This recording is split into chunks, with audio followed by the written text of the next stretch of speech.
এখন আমি এদের ভাগ্য পরীক্ষা করব, দেখা যাক ওদের ভাগ্যে কি আছে এখন। হ্যাঁ, তোমরা তুলো, আমি একটু থাকি দিয়ে নেই, দাঁড়াও। হ্যাঁ, এখন তুলো, একটা তুলবো, একটা তুলবো না কিন্তু, কিছু করবো না, পাস করে রাখো। হ্যাঁ, তুমিও বারবার চিহ্ন দিস, ভিতরে তাকায় দিস। আর কিছু দেখা যাবে না। হ্যাঁ, নিয়ম তো তোমরা বলে দেই, ভিতরে কি কি ছিল আমি এটা বলে দেই। হ্যাঁ, এটার ভিতরে কি আছে তোমাকে বলতে হবে, এবং আমি কি কি রেখেছিলাম ফল, ফুল, মাছ, পশু, পাখি। এখন তুমি বলো কোনটা বেছে নিবা, ভিতরে কি বেছে নিতে পারে, যে কোনো একটা বাঁচতে হবে। কি পাখি? পাখি। তুমি বাঘ।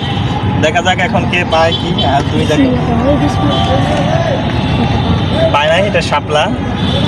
এখন তুমি একটা খুলো দেখি, আমার কাছ থেকে আবার এটা হারাই ফেলতে হবে নাকি, আমি বুঝতেছি না। এখন খুবই দুঃখিত, আর এটা পায় নাই, যেহেতু উঠছে হচ্ছে বাঘ, ও বলেছিল দোয়েল। তো আজকে আর বাকি ওনার কিছু নাই।